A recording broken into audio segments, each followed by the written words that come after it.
Hold பண்ணிவிட்டு control key இருக்கு இல்லையா, அதை ஹோல்ட் பண்ணிட்டு கொடுத்திங்கன்னா உங்களுக்கு இப்படி ஒரு ரைட் பண்ணவான்னு கேட்கும். என்டர் அழுத்திட்டு கண்ட்ரோல் எக்ஸ் கொடுக்கணும்.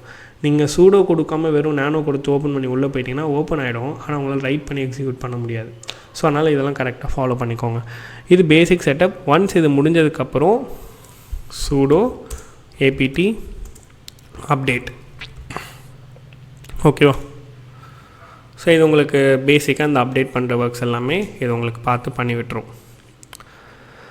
அப்டேட் பண்ணதுக்கப்புறம் நம்ம அப்கிரேட் பண்ணோம். அந்த அப்கிரேட் எப்படின்னாக்கா லைக் நீங்கள் ஃபுல் அப்கிரேட் நீங்கள் கொடுத்துக்கோங்க. ஃபுல் அப்டேட் வந்து உங்களுக்கு என்டையர் சிஸ்டமில் தேவைப்படுறது எல்லாமே வந்து அப்கிரேட் பண்ணி விட்டுரும். இது நீங்கள் மந்த்லி ஒன்ஸ் கூட நீங்கள் வேணும்னா நீங்கள் பார்த்து பண்ணிக்கலாம். இப்போ இந்த இடத்துல பார்த்தீங்கன்னா எனக்கு ஒரு சில பேக்கேஜஸ் வந்து இன்ஸ்டால் ஆகுது. ஸோ அதனால தான் நமக்கு இவ்வளோ டைம் வந்து எடுக்குது. 91 MB கிட்ட வந்து டேட்டாஸ் வந்து ஃபெச் பண்ணியிருக்கு.